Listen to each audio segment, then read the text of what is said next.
lá.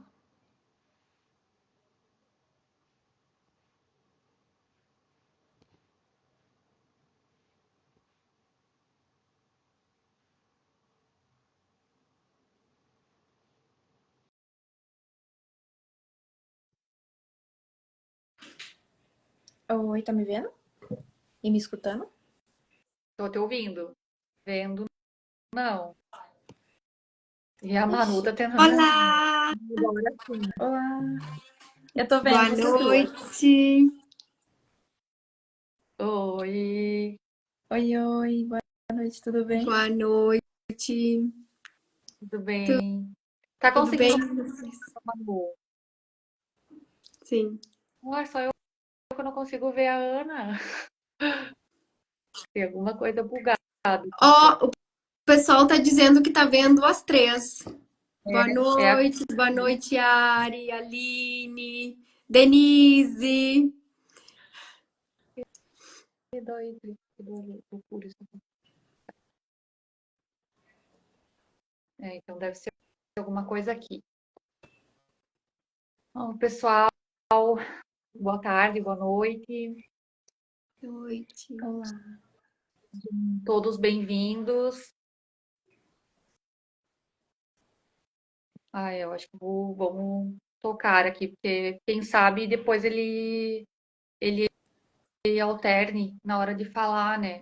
Que bom, ó, as três visíveis, a Aline falou. Então, realmente deve ser aqui no meu Instagram, que tá bugadinho. Então, boa tarde, Ana. É um prazer ter você aqui com a gente. A Ana é uma profissional incrível, daqui a pouco ela vai se apresentar, né, um pouco para vocês, com quem eu tive o prazer de trabalhar. E como nós falamos sobre o design dentro do nosso e-book, né, marketing e autoconhecimento, então nós convidamos a Ana para vir falar um pouco sobre o tema, né, sobre a importância do design focado principalmente nas mídias sociais. Mas antes, eu gostaria que ela se apresentasse, falasse um pouco da trajetória dela. Ei, gente, boa tarde. Obrigada pelo convite, é um prazer também estar aqui. Adorei o conteúdo de vocês, já de início, para trazer. Eu sou a Ana, eu trabalho com design há quase 5 anos, trabalhei com produção de conteúdo para as mídias sociais quase 3 anos. Eu e a Ana, a gente teve o prazer de trabalhar juntas, foi uma jornada bem gostosa. E hoje, enfim, espero que eu possa ajudar aqui em alguns pontos. Hoje eu trabalho com UX Design, que é design de experiência de usuário, que tem muita coisa ligada também com a questão de criação, pesquisa, enfim, a gente consegue puxar bastante do background ali do que eu já trabalhei para rede social, então espero poder contribuir aqui com vocês também. Com certeza vai ajudar bastante. Então, vamos começar aí as perguntas. Ana, qual que é a importância do design nas redes sociais e como que ela impacta a percepção de marca? Então, o design ele vem para poder ajudar, né? Ele é uma ferramenta que traz maturidade, ele traz uma questão de percepção de valor. Então, quando você pega duas marcas, né? Uma que está agindo de uma maneira mais orgânica, mais informal, e a outra que tem uma estruturação de equilíbrio, né, entre o orgânico e o planejado, você já percebe a diferença. A percepção de valor, ela se dá pela imagem, muitas vezes, né? Então, quando a gente tem uma questão de estudo de persona, de entendimento ali de perfil, de objetivos de estratégia alinhados ao design, a elementos visuais como imagens, ícones, frases de efeito, enfim, várias coisas nas publicações, você vê uma certa diferença ali e dá uma notoriedade inconscientemente àquela empresa, marca ou até pessoa pública também, né? Então, hoje é visível, a gente vê aí inúmeras reportagens falando sobre isso, já é mais do que comprovada essa percepção de valor, mas existem, né, várias formas de fazer isso, e hoje em dia, cada vez mais forte, né, os algoritmos, inclusive, das redes sociais, incentivam cada vez mais nesse aperfeiçoamento de técnicas, tanto de vídeo quanto de edição de imagens, enfim, para poder impulsionar conteúdos. Então, hoje em dia é mais que necessário. Sim. Melhorando a qualidade, né, do conteúdo mesmo. Isso. O designer, né, ele tem esse poder mesmo de criar, né, espontaneamente esse reconhecimento de marca e acaba fazendo com que o público associe a marca, né, as cores. Até no nosso e-book, em Marketing Autoconhecimento, nós citamos o case da Nubank, né, que ele utiliza bastante a questão do roxo, né, da cor, da principal cor da marca, e acabou virando um case de sucesso, porque ele trabalha isso de forma natural, né.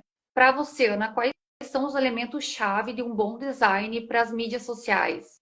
Então, assim, esse tópico é bem importante, porque hoje em dia não é só pegar post pronto, né? Se fosse assim, seria muito mais fácil. Mas tem toda uma questão de um direcionamento, acho que esse é o principal. Você tem que entender para quem você está publicando. Existe. E aí isso vai refletir ali na ferramenta que eu digo de novo, que é o design. Se você tem ali um perfil que consome conteúdo diariamente, que um tipo de demanda que te exige uma publicação um pouco mais informal, então você tem que trabalhar mais a questão de vídeos, qualidade de imagem, de iluminação, posicionamento, às vezes, ali do seu produto ou da sua marca, enfim, de forma mais espontânea, para que não fique algo muito forçado. Hoje em dia as pessoas estão cansadas de material forçado também, isso a gente já encontra com muita abundância no mercado, então quanto mais simplificado e orgânico parecer, mais interessante fica, porque dá aquela questão de similaridade, né? Do tipo, aquela pessoa utiliza mesmo aquele produto, ou aquela pessoa realmente tem aquilo inserido na rotina dela. Então, esse pensamento estratégico de tentar deixar natural algo que é publicidade é muito forte, e aí tem a ver com a iluminação que você vai utilizar, tem a ver com o posicionamento ali de câmera, com o tipo de corte que você vai fazer, com edição de vídeo, com música, com tipo de edição em questão de temperatura de cor, você vai deixar uma coisa mais quente falando de verão, falando de calor de amizade, de relacionamentos, enfim. E questão um pouco mais fria, às vezes um produto que tem que trazer um pouco mais de sofisticação. Então, tem vários tipos de análises, né, que precisam ser feitas para poder pensar nisso. E aí, pensando em publicações, né, no dia a dia, você tem aqueles feeds também muito prontos, né, aquela landing page que você vê, bate o olho, ela está muito marcada ali por design. Hoje em dia também já não tem uma aceitação tão forte. Então, é importante equilibrar ali com fotos, né, do produto ou do que se está sendo tratado, com as publicações mais formais, e aí uma edição com uma qualidade voltada para o tipo de público também que você tá tentando atender, e aí sempre deixar o seu usuário ciente do que está tratando. É um carrossel? Deixa ali os ícones, né, para poder arrastar para o lado, tenta deixar o usuário dentro de um universo confortável. As redes sociais, elas têm essa necessidade de se tornar cada vez mais confortável. Então, as pessoas vão investindo nesse tipo de elementos. Já são algumas dicas, assim, para poder ajudar. Sim, muito interessante o que você falou ali sobre essa questão, né, das fórmulas. Hoje em dia é muito cheio de fórmulas mágicas, né, em todos os... Eu acho que a gente que trabalha com comunicação como um todo, né, tem muita coisa assim, mas muita réplica, né, Sim, de processo de design, de comunicação, de legenda, de tudo, né? E, e eu acho que é nesses detalhes que você falou, que acontece a diferenciação, né? Nos elementos, em pensar na temperatura do post, sair um pouco dessa massificação da comunicação, né? isso. Mas mesmo Mas, assim, ainda reforçando, pegando esse gancho que você falou, mesmo assim precisa ser planejado, porque você não vai fazer um post quente e depois fazer uma seguida de posts, por exemplo, frios, e aí também lidando com a estratégia de às vezes um post que é para poder distrair ali a sua comunidade, trazer entretenimento e outro trazer sobre o produto, sem ter um equilíbrio, porque senão as coisas também começam a desandar. Então, é importante, né, a gente pensar na estrutura do feed ali com as publicações de uma forma que fique harmônico e mais natural, só que planejado. Sim, identidade, né? Sim. Manu, você quer complementar alguma coisa? Eu acho assim, para deixar claro para o pessoal o que, que é um post frio, o que, que é um post quente, Ah, sim. a linha que você segue, assim, para identificar o que, que é o post frio, quente, você identifica isso com o perfil do cliente. Acho que é legal deixar isso, né, mais claro para quem não trabalha na área, exatamente na área. Não, com certeza. O post frio que eu chamo aqui é um post, às vezes, que ele tem um caráter mais publicitário ou ele tem um caráter mais sofisticado. E aí você vai trazer um tipo de iluminação mais direta para o produto, ele está em evidência, ele tem um papel ali de vender aquele produto ou vender aquela ação, ideia, enfim. Então ele é um post mais direto. O post quente que eu digo, ele é um post que tem uma necessidade de trazer um pouco mais de calor mesmo pro relacionamento ali que você tem com a sua comunidade, com as pessoas que estão acompanhando seu conteúdo. Então vai ser alguma coisa mais voltada ali ou pro entretenimento da marca, trazendo algum meme que esteja em alta, ou alguma coisa mais singela, assim, você está posicionando seu produto ali, às vezes, vamos supor, a gente está lidando aqui com alguma coisa voltada para algum produto dermocosmético de verão. E aí você, ao invés de postar ele, o produto, enfim, com toda aquela questão de publicidade também, ele preparado ali numa foto, você postar tipo um vídeo ou alguma foto de alguém utilizando o produto no dia a dia. É alguma coisa mais da rotina, do cotidiano. Então esse é um post considerado um pouco mais quente, assim, que é o post que as pessoas mais gostam de visualizar, mas que nem sempre o produto fica tão evidenciado.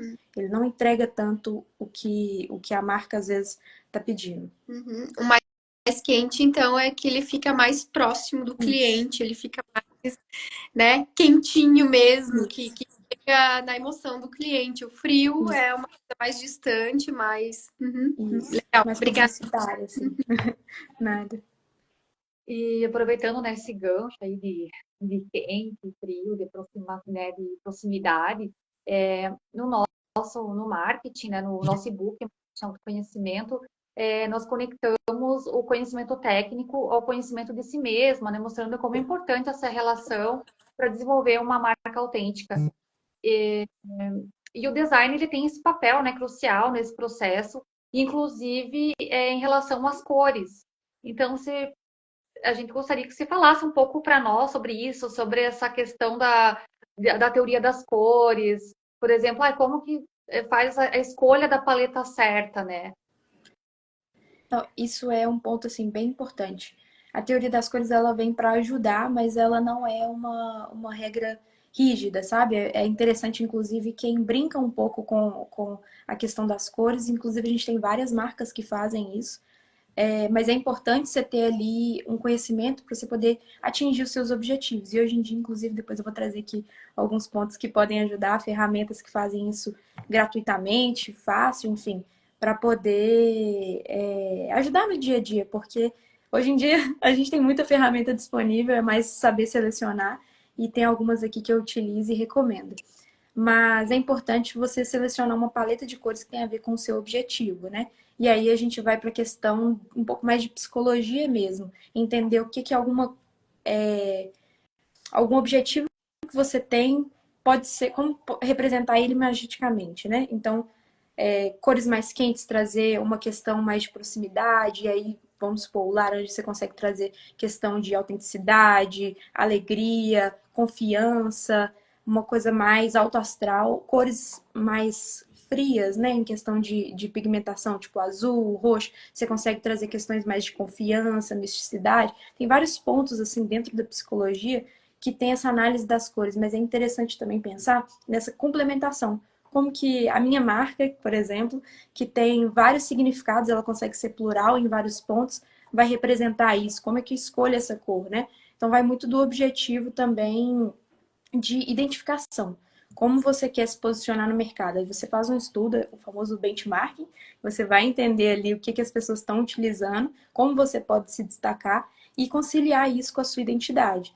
É um processo interno, né, que a gente fala. Você tem que olhar para dentro e olhar para fora e conseguir conciliar esses dois pontos para poder trazer a representação imagética, né, que a gente fala, que vem para o material.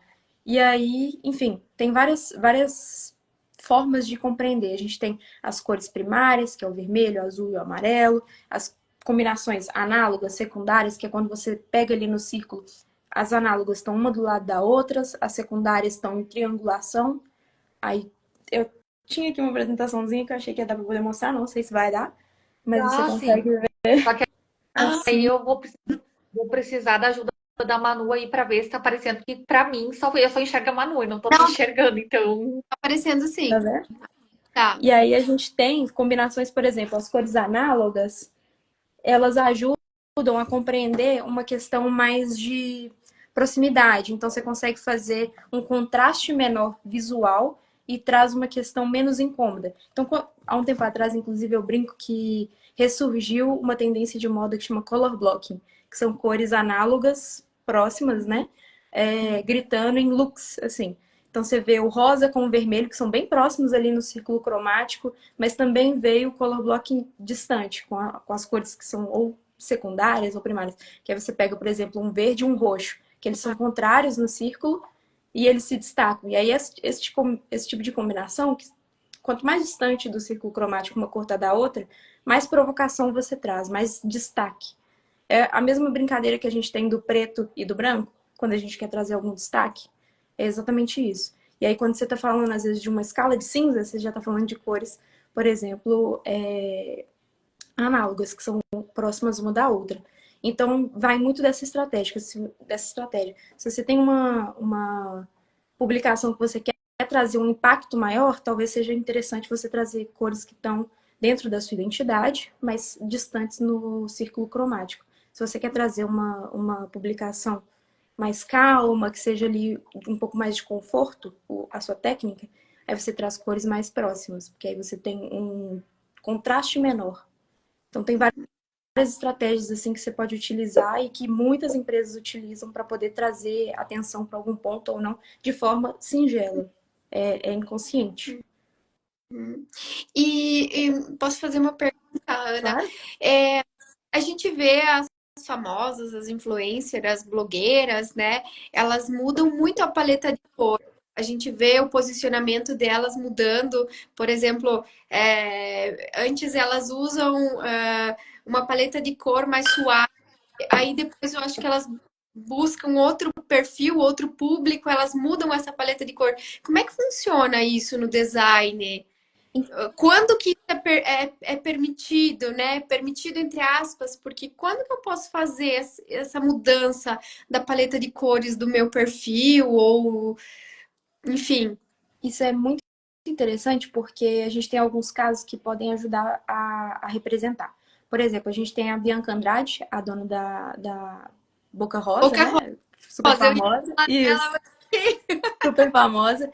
Ela traz de acordo com cada coleção, com cada nova versão, né, da marca dela, ela traz ali uma paleta e ela teve um case de sucesso gigantesco em cima disso. Então, através dos significados de cada coleção, ela atrelava cores, símbolos, enfim, diversos elementos ali, texturas também, para poder representar o que ela desejava com aquela coleção. A gente tem outras marcas também super famosas de maquiagem, como da Kylie Cosmetics, enfim, que ela também busca as inspirações, né, a Bianca Andrade.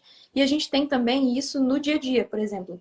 Uma influencer, igual você falou, quando ela troca assim essa identidade, às vezes está atrelado a uma campanha publicitária, a uma nova forma dela de se posicionar no mercado em relação a algum tema. Às vezes ela está assumindo algum tipo de atividade que traz um tipo de maturidade diferente. Às vezes ela está entrando numa nova fase dela que ela quer trazer outros significados. Então tudo está voltado. O design ele vem como ferramenta para mostrar uma imagem, mas tudo vem de um olhar para dentro e um olhar para fora, sabe? Então, Se eu quero trazer um significado de serenidade, tranquilidade, um estilo que agora está super em alta, que é aquele wellness, então eu vou buscar cores que são utilizadas no mercado para poder tratar essa imagem e eu vou buscar elementos também. E aí entender o que faz sentido para mim ou não para poder aplicar. Mas tudo dentro de uma linguagem da psicologia e de mercado que seja direto para poder trazer essa representação inconsciente. Interessante. Obrigada. Ana, nós falamos dos bons exemplos, né? Agora você citou a Boca Rosa e, né, os cases.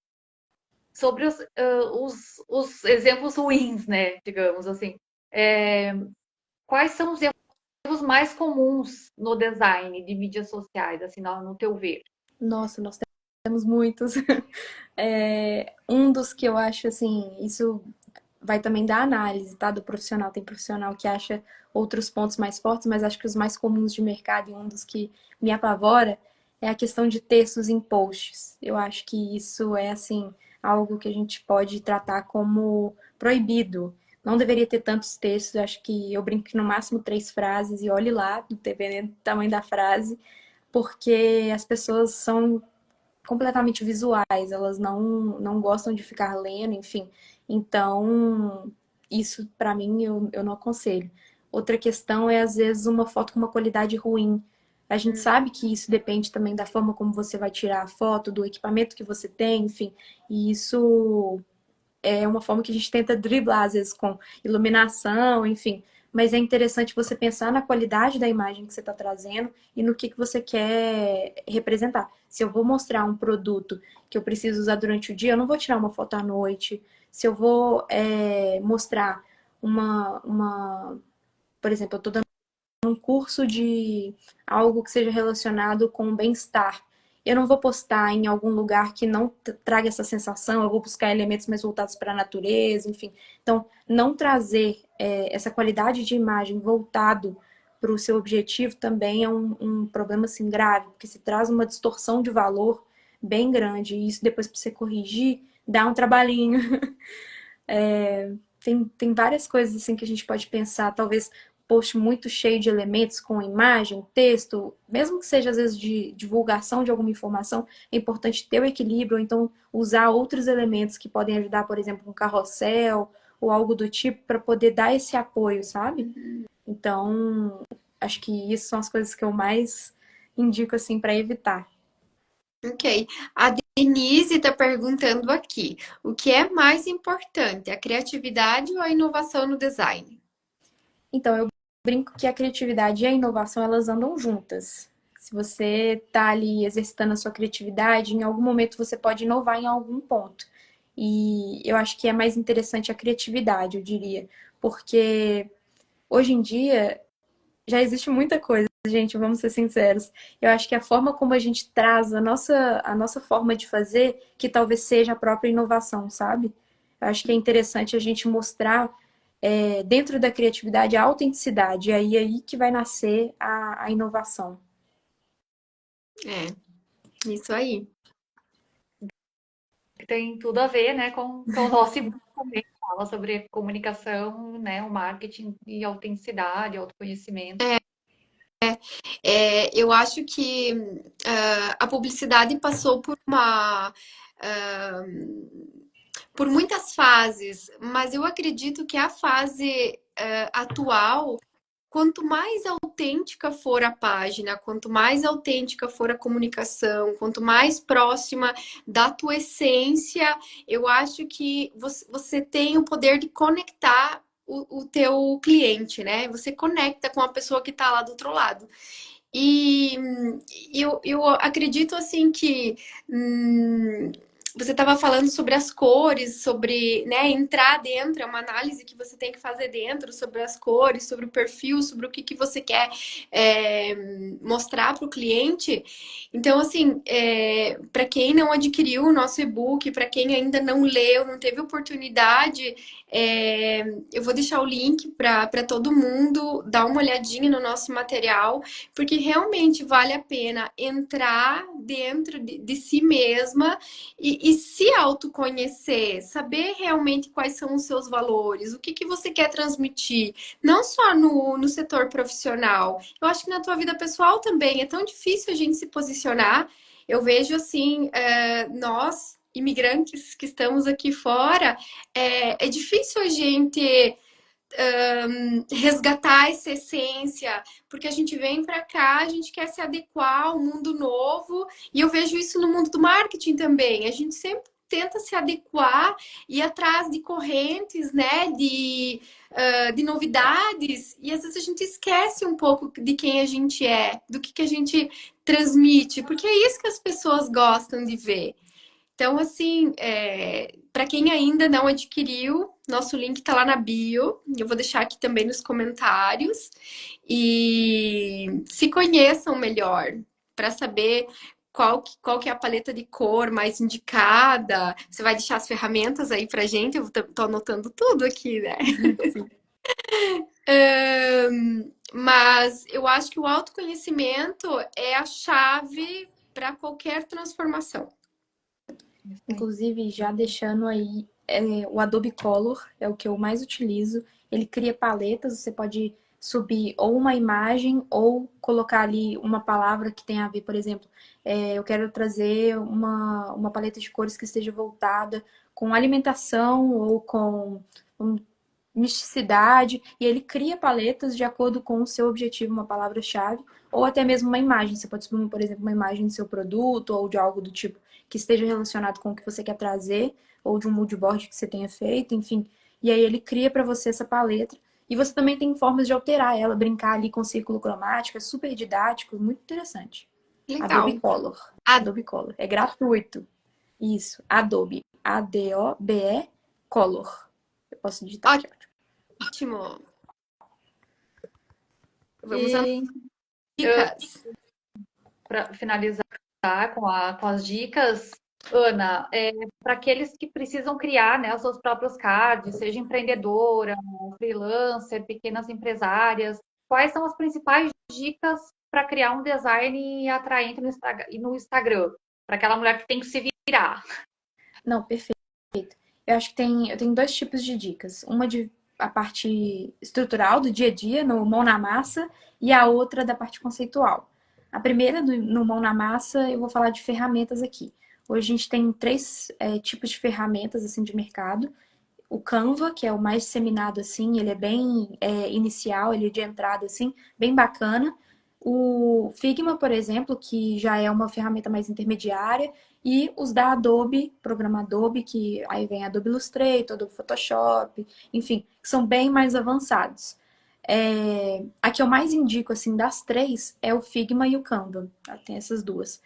O Canva eu digo que é a melhor ferramenta, assim, para o dia a dia para quem está entrando, mas eu acho que ele tem que ter um certo cuidado, porque se você cria uma logomarca ali no Canva, você não tem os direitos sobre ela. Então isso é um pouco perigoso. Eu acho que é interessante sempre todo mundo pesquisar um pouco sobre isso, sobre essas questões legais assim dessas empresas, porque você não tem direito de registrar aquela marca. E aí, se você está trabalhando para você ou para uma outra pessoa, isso pode te prejudicar no futuro, legalmente.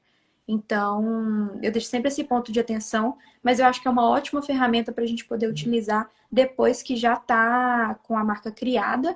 E aí eu indico o Figma para poder fazer essa criação, por mais que ele não seja a ferramenta direta para isso, mas ele é gratuito, você pode usar no navegador e exige um conhecimento assim intermediário, eu digo, de design. Você não precisa ali ter tantos conhecimentos aprofundados, você pode ver vídeos no YouTube, enfim.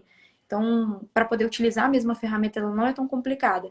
E aí o Canva no dia a dia, para poder fazer as publicações, montar ali uma estrutura de feed, vídeos, enfim, para você já utilizar essa marca já aplicada. E é interessante também ter essa marca em vetor. Eu sempre digo para todo mundo, o que é esse vetor? É um tipo de imagem que você pode esticar, eu brinco, de todas as formas possíveis. E você pode aplicar em qualquer superfície. Então, se o seu cliente ele utiliza brindes ou algo do tipo, você vai precisar dessa marca em vetor para mandar para a empresa que vai fazer esse tipo de impressão. Eu trabalhei também um tempo com uma editora, então eu passei muitos sufocos por conta de marcas de parceiros que às vezes vinham só em imagem, PNG ou JPEG. e isso não traz qualidade ali na impressão, e muitas empresas não aceitam. E aí eu acredito que aí com barreira também, às vezes, de linguagem, enfim, vai ficar um pouco mais complicado. Então a dica que eu te dou é sempre tente ter pelo menos o logo, a logo ali em vetor.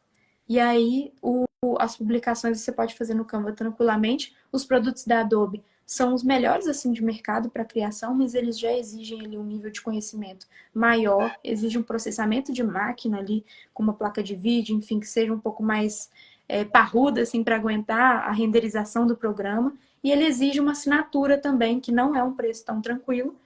E aí eu brinco que ele é um pouco mais profissional, assim, tipo, até eu confesso que eu já não abro o Illustrator já tem bastante tempo, porque no dia a dia vai ficando mais difícil, é mais para quem tem essa criação mesmo que exige uma mídia física. Se você precisar de uma mídia física, talvez seja interessante ter esse investimento. Para as redes sociais, nem tanto. E aí a parte conceitual, eu acho que assim, primeiro ponto é entender realmente o que você quer passar, qual o seu objetivo, o seu público, criar ali um espaço nas redes onde você possa seguir ali concorrentes e entender um pouco do que está sendo representado e trazer isso de forma mais natural, né? E aí você vai trazer ali posts que estejam relacionados com o assunto, mas sem ser uma venda direta. A gente não está aqui falando de promoção de sacolão, então vamos trazer uma divulgação mais suave. Eu sempre falo isso para as pessoas, não vamos trazer ali compre isso, enfim, dependendo do seu público, isso vai ser mal visto, não traz aquela questão de tranquilidade que eu falei das redes sociais, e também esse equilíbrio entre o orgânico e o estratégico ali de performance mesmo de post. Por exemplo, post estruturado com uma imagem que foi editada, com um fundo colorido e texto, enfim, aquele post que a gente vai precisar sentar e montar, e o post ali orgânico de um videozinho do dia a dia, uma foto às vezes editada pelo próprio celular mesmo, tranquilamente. Ter esse equilíbrio entre essas publicações é interessante para deixar mais próximo do público e tornar mais pessoal, sabe? Então, eu acho que esses dois pontos podem ajudar também. E existe uma ferramenta que entre o Canva e o Adobe? Eu digo Algo. que é o Figma. O Figma você pode usar no navegador e você pode criar ali, assim como o Adobe, né, vetores e publicações, enfim. Só que ele é um pouco mais técnico também do que o Canva, sabe? Ele não tem uma interface mais intuitiva, mas você encontra vídeos de tutoriais. Ele tem até um canal do Figma no YouTube, que é ótimo para poder explicar como que faz. E você pode fazer, enfim, produtos digitais, produtos de mídia física para impressão. Então é mais sobre isso. E se o seu cliente ele tem essa questão da mídia física, que vai necessitar um pouco de impressão, é interessante você estudar o que, que as empresas fornecedoras pedem. Então, por exemplo, se você está trabalhando com alguma coisa que tem que ser impressa em papel, estudar quais tipos de papel são interessantes, porque isso já passei muito perrengue com isso. E estudar cores também de impressão, porque não são todas as cores que saem bem numa impressão. E aí, outra dica também, última aqui, trabalhar com códigos de cores. Isso é muito importante para você ter o sucesso na sua escolha. Tudo hoje em dia é código e as cores não é diferente. Você tem uma quantidade de pigmentação ali que faz ela ter um código único. Então, tem sistemas aí famosos, tipo Pantone, mas a gente usa para mídia digital o CMYK, que é CYMC, eu vou digitar aqui daqui a pouco, e RGB, e o hexadecimal. São 3 códigos que você pode utilizar. Para impressão, o CMYK que eu falei que você usa também no digital, você usa ele primariamente. Para o digital, o RGB já serve, já é o suficiente. E o hexadecimal é um código mais para questão de site, se você vai fazer, às vezes, o seu próprio site. Aí você quer definir ali, você vai tratar tudo em hexadecimal, é aquele hashtag e aí o código da sua cor. Uhum. Mas mídias físicas não aceitam hexadecimal. Ah, ok.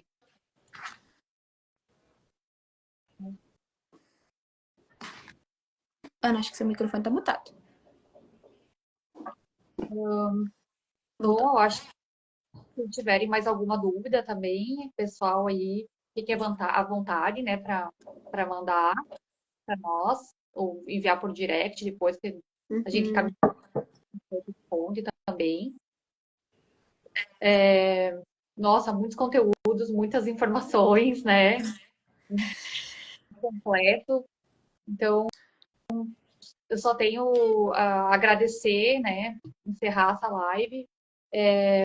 Aninha, muito obrigada por compartilhar o conhecimento conosco. Você sabe quanto eu admiro o teu trabalho, o teu jeito, né? Tua dedicação, tudo.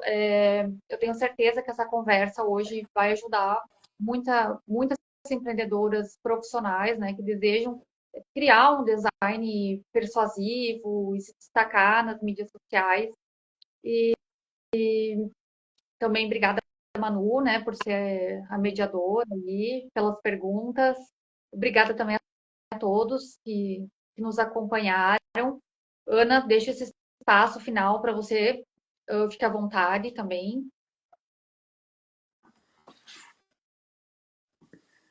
Tá mudo. Oi, tá me ouvindo? Agora Sim. Ah, eu esbarrei na tela para ver ali o comentário e acabou mudando. Eu queria agradecer pelo espaço, pelo carinho também. Espero ter ajudado. Deixo ali meu contato pelo Instagram ou pelo LinkedIn, enfim, é o mesmo. É Ana Bárbara Stancioli, também Castriota. Também aberto para poder tirar dúvidas, quem precisar chamar, enfim, estou super aí disponível. Eu tinha preparado um materialzinho, vou te mandar, Ana, caso alguém tenha alguma dúvida também, pode disponibilizar. E uma última dica é um livro que chama Psicologia das Cores. Ele é um Ah, guia, assim, bem legal, bem interessante, que traz essa questão da percepção de cor, imagem, combinação. Ele é super interessante, bem visual. Então, e tem um storytelling bacana também, não fica aquela leitura maçante, ele é bem visual também. Então, acho que é legal também te trazer aqui. E agradecer pelo espaço, pela oportunidade aí, foi bem bacana. ai, obrigada. Foi um prazer, Ana. Vai prazer também. Ana, o material a gente pode compartilhar com o pessoal da live depois, então. Pode sim. Daí a gente coloca, ó, quem quiser vai lá e embaixo a gente vai. O objetivo é publicar a live, e aí o pessoal vai lá e escreve, quem quiser, escreve eu quero, que a gente manda por direct, Isso aí. Perfeito, perfeito. tá? Muito Beleza. obrigada, tá? Beijo. Eu que agradeço. Até mais. Obrigada. Tchauzinho. Sucesso. Tchau. Até Tchau. mais.